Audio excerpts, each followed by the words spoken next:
अच्छा, real estate का जो काम है ये ऐसा है कि ये भी स्टॉक एक्सचेंज की तरह हर रोज सेम नहीं है। अगर आप स्टॉक एक्सचेंज में चले जाए, वहाँ एक एनवायरनमेंट है। अगर रोज आप जाएंगे तो उस एनवायरनमेंट में जाके आपको समझ लगेगी कि यार कौन से शेयर खरीदने हैं, कब बेचने हैं, किस तरह खरीदने हैं, किस तरह बेचने हैं। दो एनवायरनमेंट होते हैं। एक हमारा जहनी एनवायरनमेंट है कि हमें पता है कि कब चीजें खरीदनी चाहिए, हम तो खुद कैलकुलेट करते रहते हैं। दूसरा एक बाहर का एनवायरनमेंट, कोई रिक्वायरमेंट जो है वो उसका एनालिसिस किया जा रहा होता है। तो वो पूरा एनवायरनमेंट के अंदर असल में फायदा यही होता है, जो हमारी आंखें देखती हैं या जो हमारा ज़हन सोचता है, इसके अलावा भी हमारे ख्वासे खमसा भी हैं। इसी तरह जो अच्छे या बुरे हालात के दरमियान एक एरिया होता है, मैं तो उसको काफ़ी अर्से से प्रेडिक्ट कर रहा हूँ, यही एरिया है, क्योंकि अभी अच्छे हालात आने ही वाले हैं कि 2024 और 25 जो है वो पाकिस्तान के हवाले से इकोनॉमी पाकिस्तान को फ्लोरिश होने की तरफ जो है ना, ये बहुत बड़ा कदम है। इससे पाकिस्तान के ऊपर बहुत ही पॉजिटिव इंपैक्ट आने वाला है। वो वाला जो टाइम है वो बहुत इंपॉर्टेंट है। अब वो कब आना है या कब उसकी असेसमेंट हो सकती है।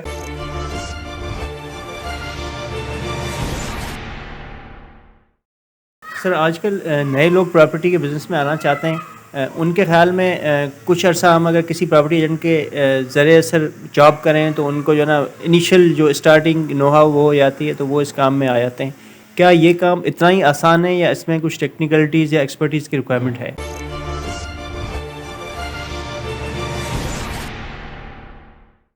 बिस्मिल्लाहिर्रहमानिर्रहीम, अस्सलाम वालेकुम रहमतुल्लाहि व बरकातहू। देखिए जी, रियल एस्टेट का जो बिजनेस है ना, सबसे पहले अगर आप किसी एजेंट के पास, ब्रोकर के पास, कंसल्टेंट के पास बैठने से भी पहले सबसे पहले ये इन्वायरमेंट अडॉप्ट करने की ज़रूरत है। हर चीज़ का एक इन्वायरमेंट होता है। कंप्यूटर का एक इन्वायरमेंट है। अगर आप स्टॉक एक्सचेंज में चले जाए, वहाँ एक इन्वायरमेंट है। अगर रोज़ आप जाएंगे तो उस इन्वायरमेंट में जाके आपको समझ लगेगी कि यार कौन से शेयर खरीदने हैं, कब बेचने हैं, किस तरह खरीदने हैं, किस तरह बेचने हैं, वगैरह वगैरह बहुत कुछ होगा। इसी तरह रियल एस्टेट जो है, ये इसको एनवायरनमेंट को अडॉप्ट करने की ज़रूरत है।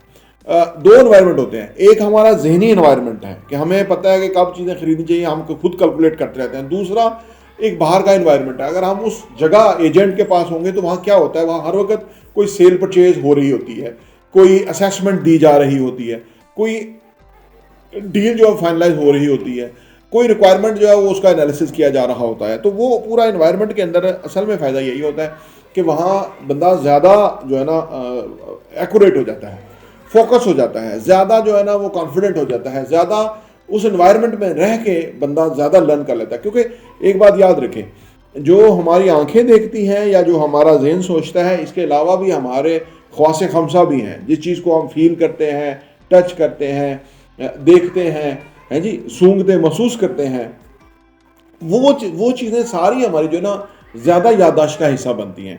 आप किसी भी जगह चले, आप फ़र्ज़ करें आप मछली मंडी में चले जाएं, वहाँ पे आपको अनाव इकसाम की मछलियाँ जो है वो नज़र आएंगी और आपको वो ओरिएंटेशन हो जाएगी कि देखो जी ये फ़लाँ है, ये फ़लाँ है जी, उसके नाम है रहू है या झींगा है, पता नहीं क्या है। तो वो आपको ना वो हाँ एक लर्निंग चल रही है ऑल टाइम। जितना देर आप वहाँ है, एक लर्निंग चल रही है। अच्छा, रियल एस्टेट का जो काम है ये ऐसा है कि ये भी स्टॉक एक्सचेंज की तरह हर रोज़ सेम नहीं है। आज हमने देखा कि ये हालात हैं, कल कोई ऐसी खबर आती है या ऐसी चीज़ आती है कि उससे इम्पैक्ट फ़र्क होना शुरू हो जाता है, अच्छा या बुरा, और फिर सो ऑन। तो सम टाइम ये होता है कि मार्केट जो है ना वो जैसे आप समझते हैं ना कि दुनिया का एक आखिरी किनारा है, ठीक है। अब वो बंदा इमेजिन करता है वो कब आएगा, वहाँ से आगे दलदल शुरू हो जाती है। और ये इसी तरह जो अच्छे या बुरे हालात के दरमियान एक एरिया होता है, मैं तो उसको काफ़ी अर्से से प्रेडिक्ट कर रहा हूँ, शायद यही एरिया है, क्योंकि अभी अच्छे हालात आने ही वाले हैं। और अब तो खैर दुनिया में बड़ी बातें भी हो रही हैं हर तरफ कि 2024 और 25 जो है वो पाकिस्तान के हवाले से इकोनॉमी पाकिस्तान को फ्लोरिश होने की तरफ जो है ना, ये बहुत बड़ा कदम है। इससे पाकिस्तान के ऊपर बहुत ही पॉजिटिव इम्पैक्ट आने वाला है। तो वो जो बीच वाली लाइन है ना, जहाँ से ये जो नीचे हमारी मईशत जा रही है और यहाँ से जब टेक ऑफ करेगी, वो वाला जो टाइम है वो बहुत इंपॉर्टेंट है। अब वो कब आना है या कब उसकी असेसमेंट हो सकती है, जो तो ये जाके जब हम इन टच रहते हैं विद द मार्केट तो फिर ही समझ लगती है। अलगर रियल एस्टेट का या काम या कोई भी बिजनेस, वो आनन फानन तो नहीं समझ आती है। It's a matter of years, ये नहीं कि चंद महीने, साल हर साल हम एक इन्वायरमेंट में रहते हैं, जाते हैं, आते हैं, समझते हैं, परखते हैं, एस्टिमेट करते हैं, अपने क्याफे लगाते हैं, हाँ जी, अपना उसकी जजमेंट करते हैं, तो उसके बाद हमें फाइनल समझ आता है। और सबसे ज़्यादा समझ तब आता है जब हम अपना पैसा लगाते हैं, तो उसके बाद हमें समझ आती है कि भाई हमने सही पैसा लगाया या गलत।